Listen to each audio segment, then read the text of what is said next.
Bismillahirrahmanirrahim. Assalamualaikum warahmatullahi wabarakatuh. Alhamdulilladzi ba'atsana nabiyana Muhammad sallallahu alaihi wasallam bi kamilati syariati wa al-siddin. Asyhadu an la ilaha illallah al-malikul haqqul mubin wa asyhadu anna Muhammadan abduhu wa rasuluhu al-mab'utsu lil alamin ba'du. Alhamdulillah, segala puji dan syukur marilah kita panjatkan kehadirat Allah Subhanahu wa taala. Shalawat dan salam semoga senantiasa tercurah limpahkan kepada junjungan kita Nabi besar Muhammad sallallahu alaihi wasallam. Alhamdulillah, para hadirin sekalian, kita bisa bersama-sama berkumpul di masjid yang kita cintai. Sebelumnya yang kami hormati para sesepuh masjid, para sesepuh paguyuban, Bapak Ketua Paguyuban, para ustadz, para asatid, para tokoh di Masjid Al-Hakim, dan juga Bapak Ibu semua, ibu-ibu dari Majelis Ta'lim, ibu-ibu dari TPQ, juga yang tidak bisa kami sebutkan satu persatu. Baik, para hadirin sekalian, sebelum kita lanjutkan, supaya kita mendapatkan keberkahan, mari kita pertama-tama mendoakan kedua orang tua kita dan seluruh guru-guru kita yang telah menjadi wasilah tersampaikannya keimanan, ketakwaan, dan berbagai ilmu pengetahuan dunia dan agama buat kita semua. Mudah-mudahan Allah berkenan menerima amal kebaikannya dan mengampuni dosa perdosanya. Wa ala kulli niyatin shalihah nas'aluka al-ijabah bisyiril Fatihah. A'udzubillahi minasyaitonir rajim. Bismillahirrahmanirrahim. Alhamdulillahirabbil alamin arrahmanir rahim maliki yaumiddin. Iyyaka na'budu wa iyyaka nasta'in ihdinas siratal mustaqim siratal ladzina an'amta 'alaihim ghairil maghdubi 'alaihim waladdallin. Kemudian sebagai bentuk penghormatan kepada pengarang kitab ini, yaitu Ibnu Hajar Al-Asqalani, dan tokoh penting kita yaitu Imam Nawawi Al-Bantani, semoga Allah SWT memberikan kebahagiaan kehidupan mereka di akhirat, ya, karena sudah tidak ada. Mudah-mudahan mereka bertemu dengan ridho dan maghfirah serta rahmat Allah Subhanahu wa taala. Wa ala kulli niyatin shalihah. Al-Fatihah. A'udzubillahi minasyaitonir rajim. Bismillahirrahmanirrahim. Alhamdulillahirabbil alamin arrahmanir rahim maliki yaumiddin.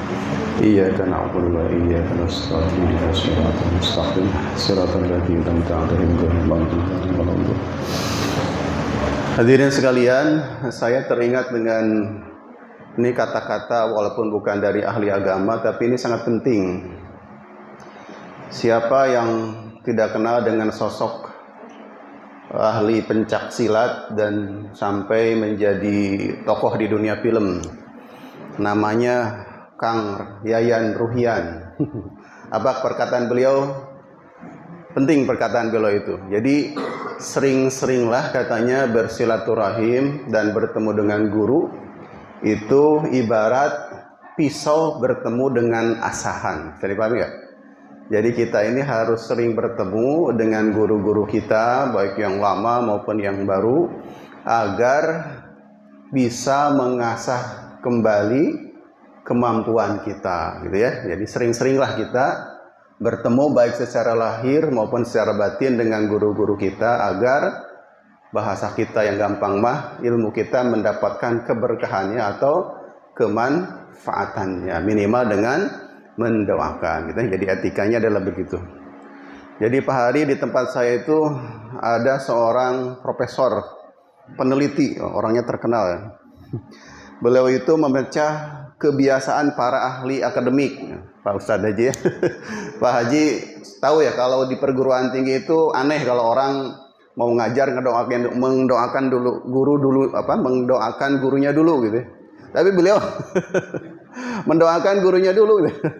Diketawain, tapi itulah yang hilang dari dunia akademik. Jadi kita tuh asal kutip, tapi tidak pernah mendoakan, apalagi adalah satu agama gitu. Nah, itu yang hilang dari perguruan tinggi. Kadang-kadang seperti itu. Jadi padahal kita dapat ilmu itu dari mereka gitu ya. Nah, ini penting sekali ya, terutama orang tua dan guru-guru kita yang berjasa dalam kehidupan.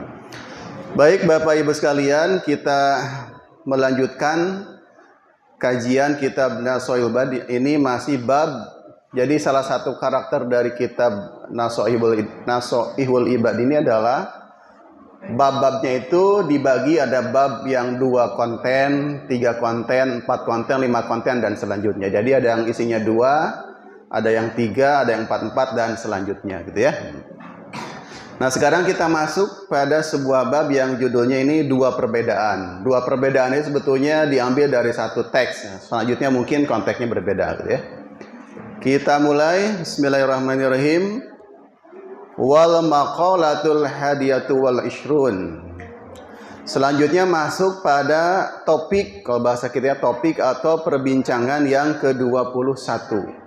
Kila. Nah, kila di sini dikatakan. Nah, dikatakannya ini perlu dijelaskan. Dikatakan oleh siapa? Dikatakan oleh para ulama, oleh para wali, oleh para guru-guru kita gitu ya, yang berkata. Nah, ini kita catat baik-baik. Nah, anak-anak ini penting ya buat kajian anak-anak.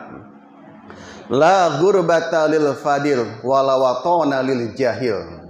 Menurut para wali, menurut para ulama besar ya, la gurbata, tidak ada tempat asing lil fadil, buat orang yang penuh dengan keutamaan. Jadi orang yang hidupnya penuh dengan keutamaan, dengan kebaikan, dengan ilmu dan amal soleh, la gurbata lil fadil. Bagi mereka itu, dimanapun mereka berada, mereka itu tidak seperti berada di tempat asing. Kira-kira bisa dipahami nggak kalimatnya? Lanjut ya. Wala watona, dan tidak ada kampung halaman lil jahil, buat orang yang bodoh. Bisa dipahami gak kalimatnya? Jadi orang yang hidupnya penuh dengan keutamaan, ilmu dan amal soleh ya, maka dimanapun dia berada, dia itu tidak akan dianggap orang asing. Sedangkan buat orang yang bodoh dan beramal buruk, wala watona, dia itu tidak punya kampung halaman. Jadi dimanapun dia berada akan seperti orang asing. Bisa dipahami ya? Ai al-mutasifu bil ilmi wal amal kana mukarraman mu'adzaman indan nas fi ai biladin. Nah, ini penjelasannya.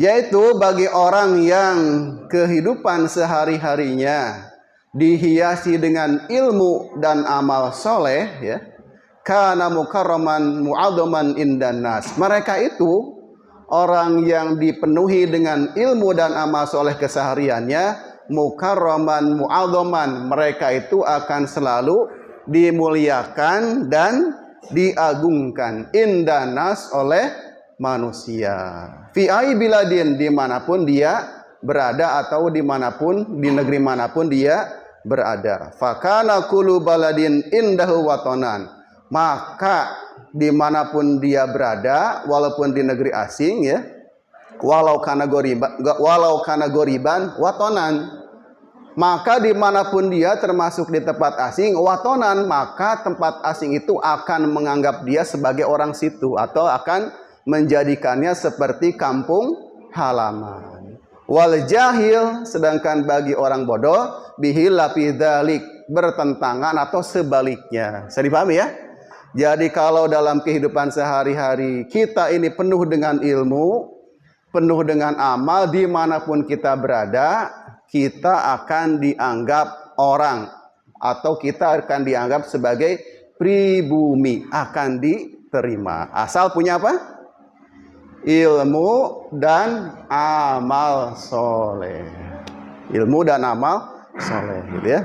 Nah, luar biasa nih kata-kata para ulama dalam maknanya ya. Mananya sangat dalam. Ya. Oleh karena itu penting sekali memiliki ilmu dan amal serta dilengkapi dengan ikhlas. Sekarang saya mau tanya ke Bapak Ibu, kira-kira lebih penting mana dulu nih sebelum amal? Ini kita mau beramal nih. Penting ilmu dulu, penting ikhlas dulu agar amal bisa diterima oleh Allah. Ayo, apa dulu? Kan ada 3 nih, ilmu, amal, ikhlas. Agar amal kita diterima oleh Allah Subhanahu wa taala, mana dulu yang harus kita kuasai? Ilmu dulu apa ikhlas dulu? Ayo. Ilmu dulu atau ikhlas dulu? Ayo. Ini geng ilmu. Ini geng ikhlas. Ayo, ilmu dulu apa ikhlas dulu? Hah? Ilmu, amal, ikhlas. Apa dulu? Nah, ternyata bagaimana bisa kita ikhlas dan bagaimana bisa kita diterima amal kebaikannya kalau belum punya ilmunya. Bahkan menurut Gus Baha nih ya, Gus Baha. Nah, beliau mengatakan kalau dalam bahasa beliau kan gini, protap atau pengetahuan pelaksanaan alias ilmu terhadap suatu ibadah itu harus didahulukan sebelum beramal atau sebelum ikhlas ya. Jadi intinya kalau kita mau melakukan sebuah amal harus ada ilmunya dulu. Saya ikhlas ya Allah sholat karena engkau, tapi sholatnya tidak benar, nggak pakai wudhu gitu ya, nggak pakai wudhu, kemudian misalnya rukunnya kelewat, ya bagaimana mau diterima walaupun dia ikhlas? Berarti harus ilmunya dulu. Nah inilah mengapa kita wajib berilmu, ya, berilmu. Dan bahkan menurut Gus Bah itu kadang-kadang masalah ikhlas itu Allah nanti yang akan memudahkan hati kita untuk ikhlas. Jadi harus mulai dari ilmu dulu. Makanya saya seneng nih di PGP ini, Pak Ustadz Endar ya. Wah, kalau masalah pengajian luar biasa ya. Pertama ada Sabtu subuh. Habis ini ibu-ibu MT kan ngaji lagi kan? Ada pengajian pengajian pagi. Nah, malam Jumat itu luar biasa PGP itu. Kemarin saya ketemu sama Pak Ustadz Arif. Ustadz Farhan di sini bagaimana pengajian? Wah, kalau pengajian di sini alhamdulillah Pak, semarak terus. Ada pengajian di masjid subuh ya, kemudian pagi ibu-ibunya, di gangnya bapak-bapak ngaji di sini, kemudian di masjidnya ngaji di sini, di gang juga ada gitu ya. Enggak apa-apa Pak, dilanjutkan. Asal jangan lupa katanya masjidnya kita juga semarakan. Jadi saya mempersilakan pimpinan pemerintah juga mempersilakan asal jangan lupa menyemarakan masjid gitu ya.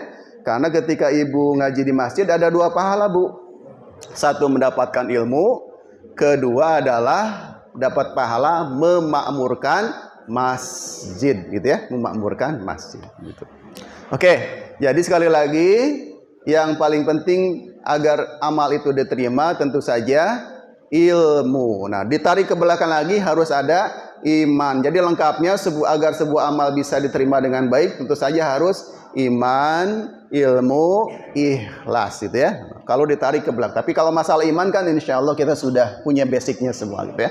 Tapi masalah ilmu perlu diperdalam. Nah, sekarang Bapak mau tanya ke anak-anak nih, kira-kira yang menyebabkan seseorang sukses itu apa? Ayo anak-anak. Apa yang menyebabkan seorang sukses? Selain dia punya pendidikan yang bagus dan sebagainya. Ayo, apa yang menyebabkan seorang sukses? Ayo, apa? Yang menyebabkan seseorang itu sukses. Apa? Apa? Pernah dengar kata reputasi? Apa reputasi? Ayo. Ananda Haikal, Ananda. Maaf, bukan nama saya, bukan Ananda Haikal. Haikal, apa itu reputasi? Reputasi itu apa? Ayo, Arsad, apa itu reputasi? Nama apa? Nama baik. Nah, jadi tugas anak-anak sekarang mumpung masih muda adalah menjaga nama baik, menjaga nama baik.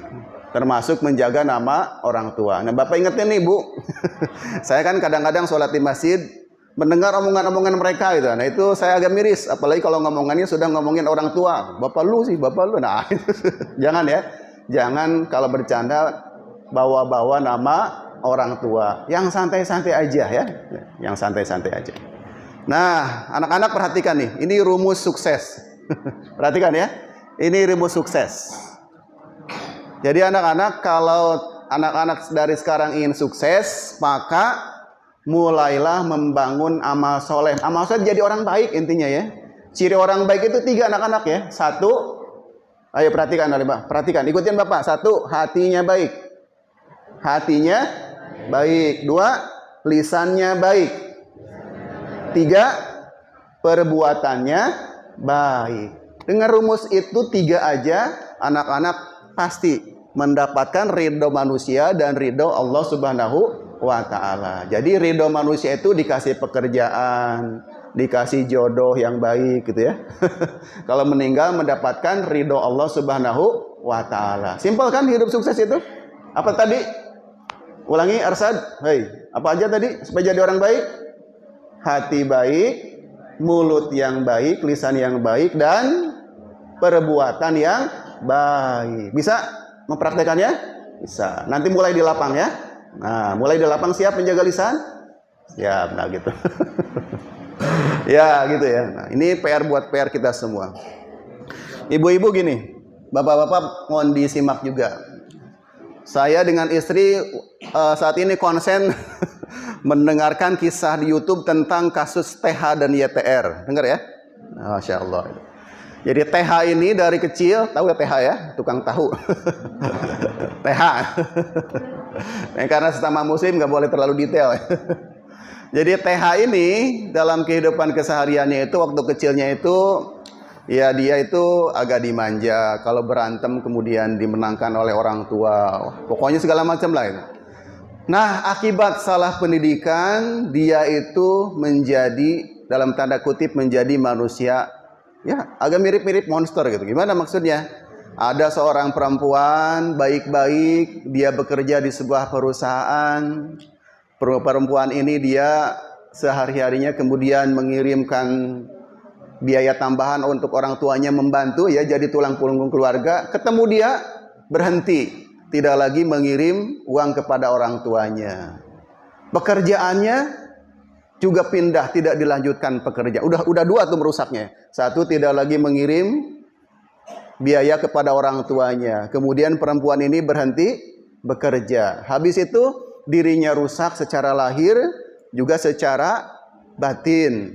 Kemudian habis itu ya disiksa habis-habisan sampai dicucilkan dari. Nah, ini contoh bagaimana manusia yang justru lawan dari keberkahan. Dia menjadi sumber kemadaratan. Nah, kita berharap anak-anak kita tidak seperti itu, tetapi menjadi sebaliknya. Nah, sekarang kita coba merenungi diri kita sendiri. Apakah istri kita, suami kita, dengan kehadiran kita ini kehidupannya lebih baik atau tidak? Ayo, gitu aja pertanyaannya.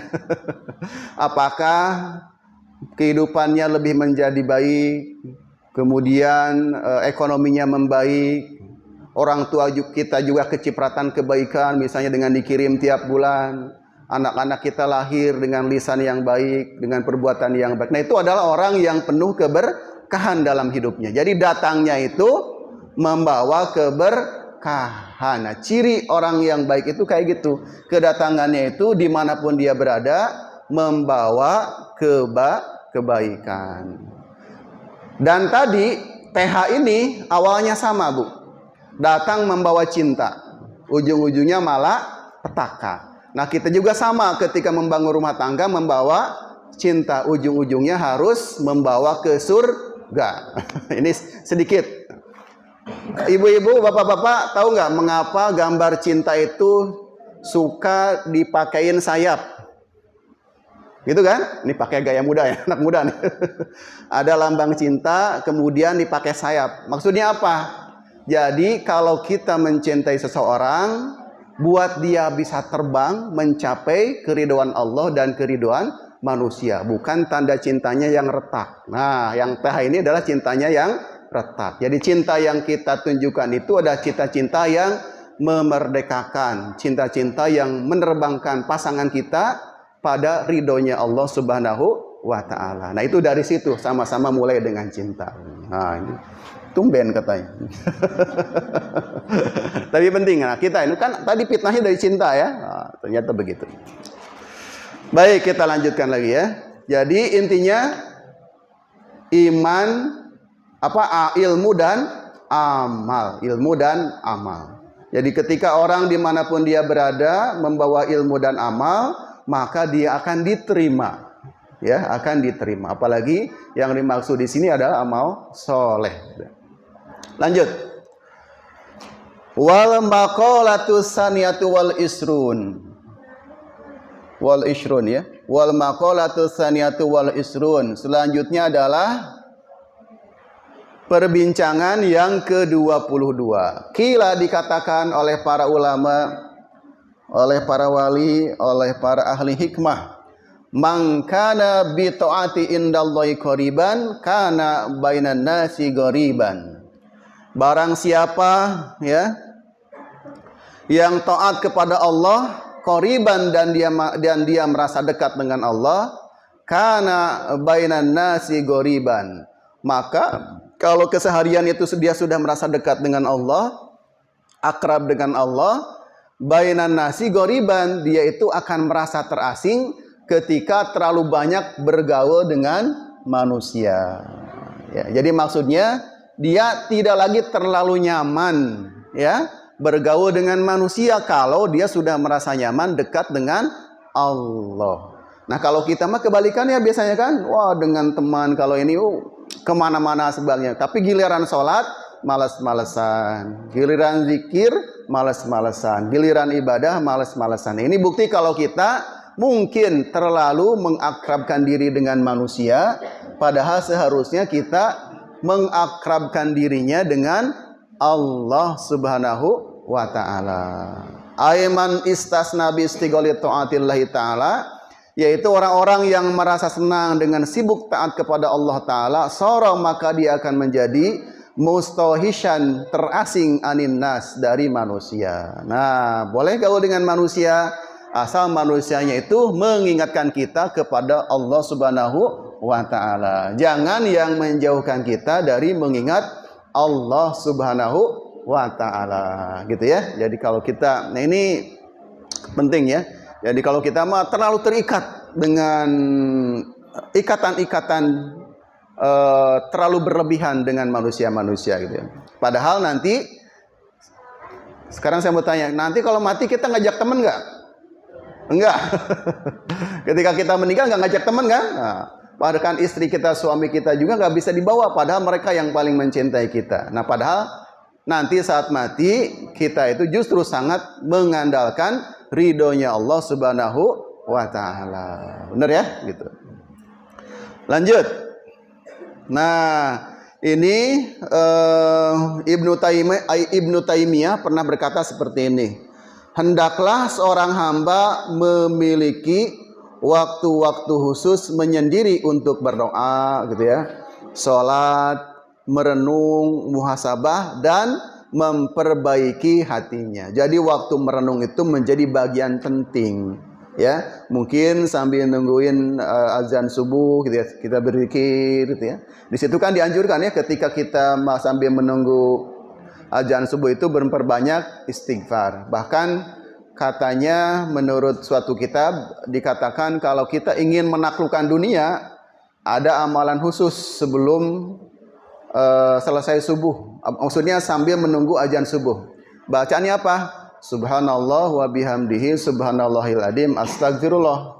Subhanallah wa bihamdihi subhanallahil adzim astagfirullah. Dibacanya 100 kali sebelum datang azan subuh. Maka itu kita tidak akan terlalu dihina duniakan oleh dunia gitu ya. Baca itu 100 kali sambil nunggu waktu azan subuh gitu kan. Nah, kalau kita kan terlalu disisa dengan dunia kan. Tanggal 1 yang kepikiran oleh ibu-ibu apa? Tanggal 1 yang kepikiran oleh ibu-ibu bapak-bapak? Cicilan BTN. BTN. Tapi kalau lagi kesal bukan BTN, Pak Sep nyebutnya BTN gitu ya. BTN. Lihat motor belum lunas, lihat mobil belum lunas, ya, lihat anak bayaran.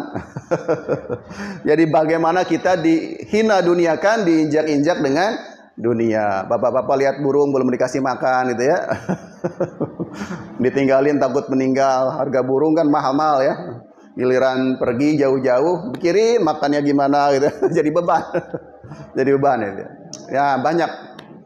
Kita bagaimana kita diatur oleh dunia gitu, diatur oleh dunia. Nah, oleh karena itu maka perbanyaklah doa agar kita justru yang mengatur dunia. Kita lanjut Bapak-bapak ya. Nah, ini cuma 25 pembahasan, jadi sedikit ya. Dua lagi berarti ya. Wal maqalatus salisatu wal ishrun, dan topik yang ke-23. Kila dikatakan harakatut ta'ah dalilul ma'rifah. Nah, ini kita tersindir pas ini. Ya. Pergerakan taat atau terlihatnya ketaatan seseorang, ada orang rajin ibadah, sholat berjamaah, ngajinya jalan, berderma, berinfak, zakat tidak pernah ketinggalan. Itu namanya harkatut ta'at, pergerakan ketakwaan, ketaatan. Dalilul ma'rifah itu melambangkan atau menunjukkan adanya ma'rifah. Ma'rifah di sini adalah pengetahuan atau keimanan kepada Allah Subhanahu wa ta'ala. Jadi orang yang nampak keseharian itu penuh dengan ketaatan, kecintaan pada agama, sholat berjamaah, mengaji tidak pernah lewat. Kalau yasinan misalnya walaupun datang kesiangan selalu dikejar walaupun cuma kebagian 10 menit misalnya. Itu adalah dalilul ma'rifah, adalah tanda-tandanya ada ma'rifat, ada tanda-tanda kecintaan kepada Allah. Kama anna harakatul jismi,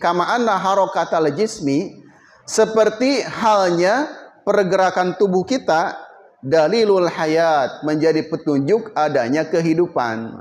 Kalau kita bergerak seperti ini, bukti bahwa denyut jantung masih ada kan? Kita lari ke sana kemari, berarti itu pertanda kalau kita masih hidup. Begitu juga kalau seseorang mau sholat, mau beramal soleh, mau berinfak, mau mengabdi untuk istri dan suaminya misalnya, maka itu adalah dalilul ma'rifat, pertanda masih adanya keimanan dan ketakwaan. Nah, seperti halnya pergerakan tubuh menandakan adanya nyawa atau kehidupan. Nah, berarti kalau kita nih susah banget mau bergerak, susah mau berjamaah, susah mau ngaji, berarti makrifat kita juga masih sedikit. Dalilul ma'rifah itu adalah pertanda adanya pengetahuan, gitu ya, pengetahuan. Wal ma'na anna ityanal abdi atau ahlillahi ta'ala alamatun alal ma'rifatillah, bahwa sesungguhnya datangnya keinginan seseorang untuk taat kepada Allah merupakan pertanda adanya makrifat kepadanya. Ketika Fa'idha kasurat at-ta'ah, ketika banyak taatnya, kasurat al-ma'rifah, maka pasti sudah banyak ma'rifatnya. Wa idza qalat, dan kemudian ketika sedikit ma'rifatnya, ketika sedikit taatnya, maka itu petunjuk bahwa taatnya juga sedikit. Li'anna dahir mir'atul batin, karena sesungguhnya apa yang nampak merupakan cerminan dari apa yang tidak nampak, gitu ya. Maksudnya pergerakan lahir merupakan cerminan dari pergerakan batin, gitu ya. Oke, nah ini contoh nih. Ada orang yang membangun masjid. Satu orangnya bersemangat banget, sambil baca sholawat ya, sambil baca istighfar, dia mindahin batu, dia ngangkat barang-barang. Ada satu orangnya lemes-lemesan ya.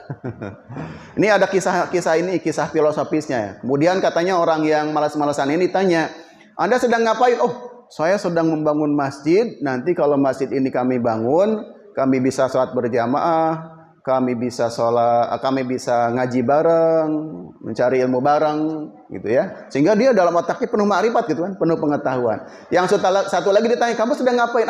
Saya lagi mindahin barang-barang aja nih. Jadi dia nggak punya filosofi gitu. Bisa dipahami ya? Dia nggak punya makna, nggak punya sudut pandang. Nah, orang yang semangat tadi dia penuh pandangan, penuh filosofi, penuh hikmah gitu pikirannya itu.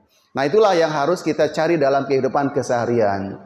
Bagaimana memenuhi otak kita ini dengan sudut pandang, dengan ilmu, sehingga kita mau beraktivitas, mau melakukan sesuatu karena ada tujuan-tujuan di dalamnya, gitu ya. Nah, itu perbedaannya. Ya, itu perbedaannya.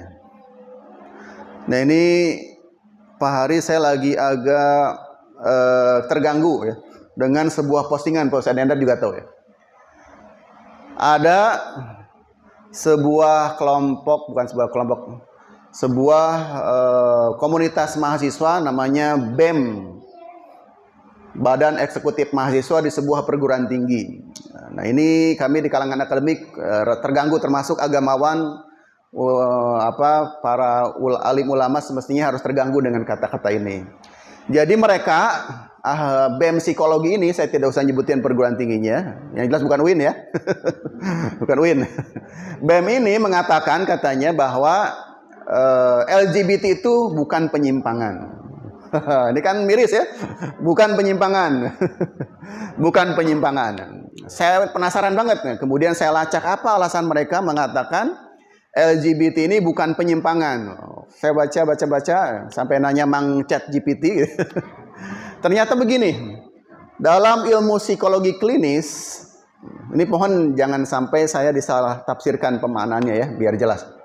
Jadi dalam ilmu psikologi klinis, jadi psikologi klinis ini ilmu yang mempelajari tentang kesehatan mental dan perilaku menyimpang. Dalam ilmu psikologi klinis ini sejak tahun 73, LGBT ini sudah tidak dianggap lagi sebagai perilaku menyimpang. Alasannya simpel. Kalau sebuah perbuatan itu membuat perilakunya nyaman, kemudian orang yang menjadi terlibat dalam perbuatannya atau menjadi objek perbuatannya juga nyaman, maka di situ tidak terjadi penyimpangan. Bisa dipahami ya? Jadi kalau sebuah perbuatan si pelakunya nyaman dan dalam konteks tertentu korbannya nyaman, maka itu bukan penyimpangan menurut apa? Teori ini. Itu alasannya itu doang. Jadi kalau sama-sama suka, kata kuncinya itu bukan penyimpangan. Nah, terus kita mikir, itu kan dari dalil mereka ya, dalil mereka. Sekarang begini saya tanya.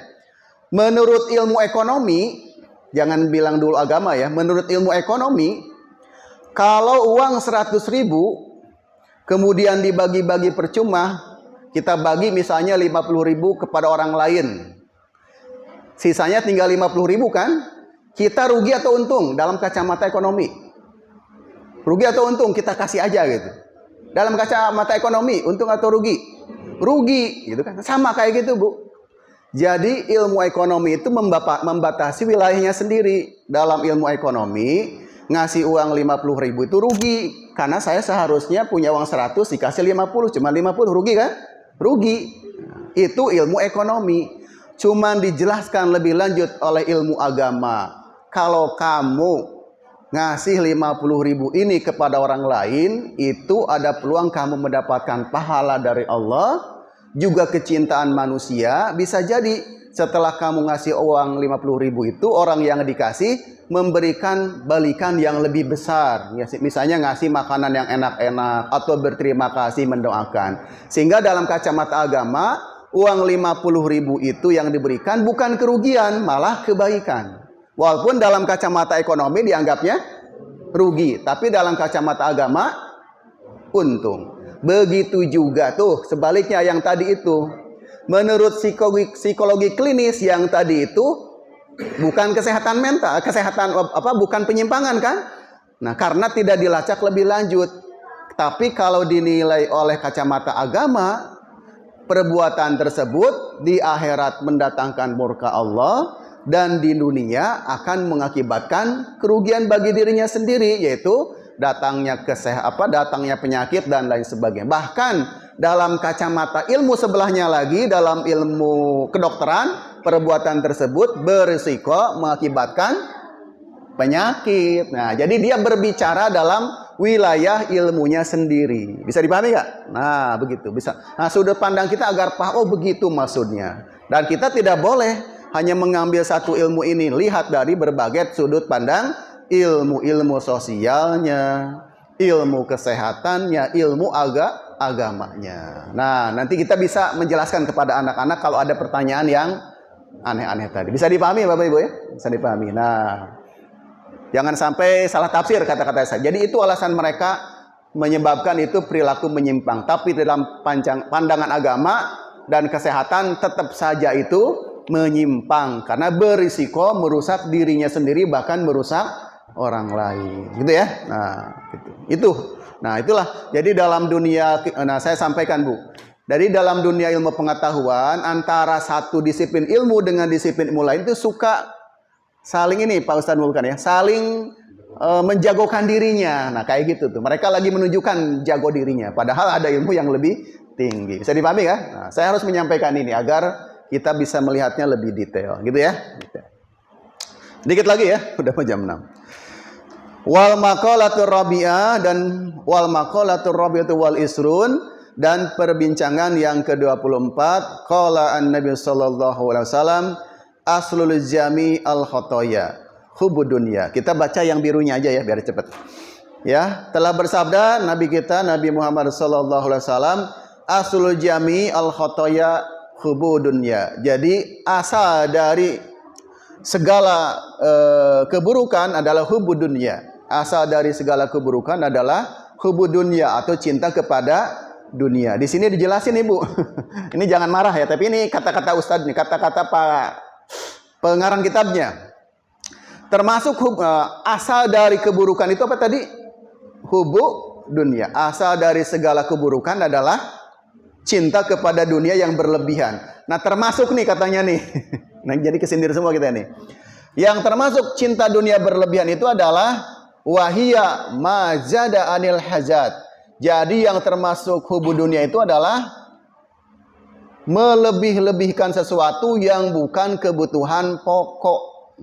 Kalau kita rata-rata melebihi kebutuhan pokok. Coba bapak-bapak ditanya, paling enak ngopi gimana Pak? Ngopi itu paling enak dibawa rokok, dilengkapi dengan rokok, naik ke gunung, ditemani teman-teman. Repot kan? Mau nikmat aja repot. Jadi ada pelengkap-pelengkapnya gitu ya, pelengkap-pelengkapnya. Makan yang paling enak itu apa? Makan di restoran bersama teman-teman, di setel live musik gitu kan? Padahal makan aja. Nah, kita itu semua kena ini ya. Wahia mazada anil hajat. Jadi yang termasuk cinta dunia kata pengarang kitab ini adalah melewati kebutuhan pokok gitu ya.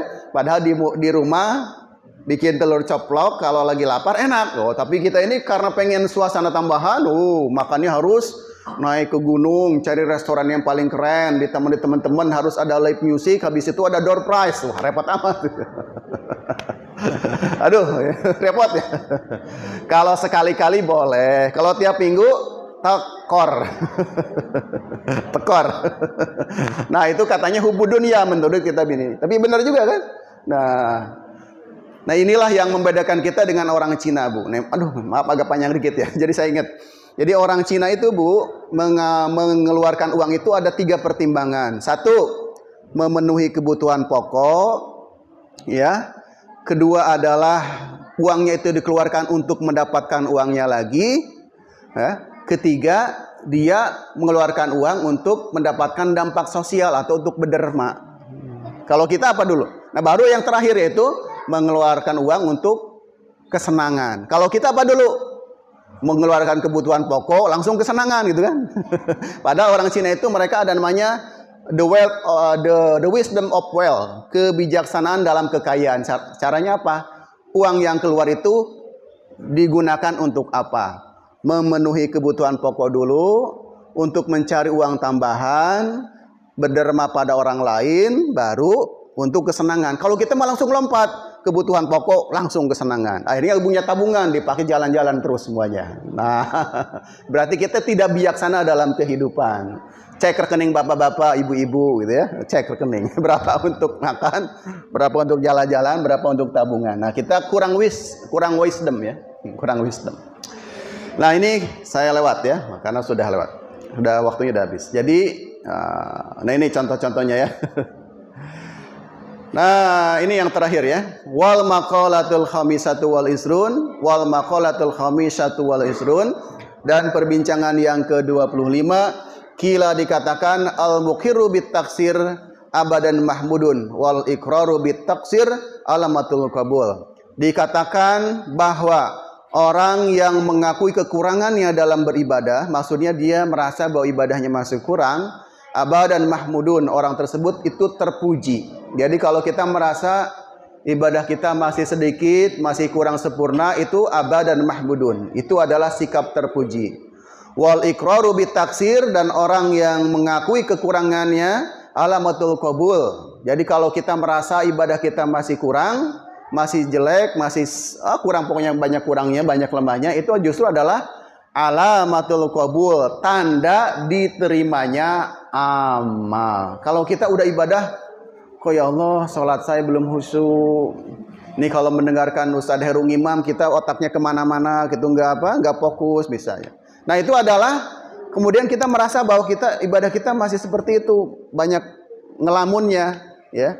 Maka itu adalah alamatul qabul, justru ciri ibadah kita yang diterima. Kalau kita penuh dengan kekurangan diri. Tapi kalau merasa hari ini ibadahku kayaknya keren, sholat berjamaah nggak kelewat, sedekah jalan terus. Nah itu justru adalah alamat tidak diterima karena merasa bangga, merasa sombong, gitu ya, merasa sombong. Nah, oleh karena itu terakhir Imam Abu Nawas pernah menyampaikan sebuah syair yang terkenal, yaitu doa pengakuan kalau ibadahnya itu masih sedikit dan kita belum layak menjadi ahli surga. Ilahi lastu firdausi ahla wala aqwa ala naril jahimi. Ya Allah, aku bukanlah ahli surga, tetapi aku tidak kuat dalam neraka jahanam. Nah ini kan pengakuan. Ini ulama Imam Asroni mengatakan, katanya kalau kita mendawamkan syair Imam Abu Nawas ini atau Abu Nawas ini setelah sholat Jumat 2 kali, maka itu bisa menjadi pertanda kita meninggal husnul khotimah dan amal kita diterima. Nah ini menurut Imam Asroni. Cuman ini memang bukan dari Nabi ya, dari para wali, dari para sahabat. Jadi ini dibaca doa, bukan ilas turi, tapi ilahi las tu lil firdausi gitu kalmanya. Demikian Pak Ustaz Endar, mohon maaf apabila ada kesalahan, udah jam 6 lewat. Intinya kembali kepada pokok yang pertama, mari kita banyak mencari ilmu, beramal soleh agar di hadapan manusia kita diterima, di hadapan Allah kita juga diterima. Pastikan dari bangun pagi sampai kita kemudian nanti suatu saat tidur lagi, apa yang kita lakukan itu adalah kebaikan semuanya, ya, kebaikan semuanya. Insya Allah kita akan mendapatkan ridho Allah, otomatis juga ridho manusia. Demikian dari saya. Silakan kalau ada yang ingin disampaikan, didiskusikan, walaupun udah agak siang ya. Mohon maaf. Billahi taufiq wal hidayah. Wassalamualaikum warahmatullahi wabarakatuh.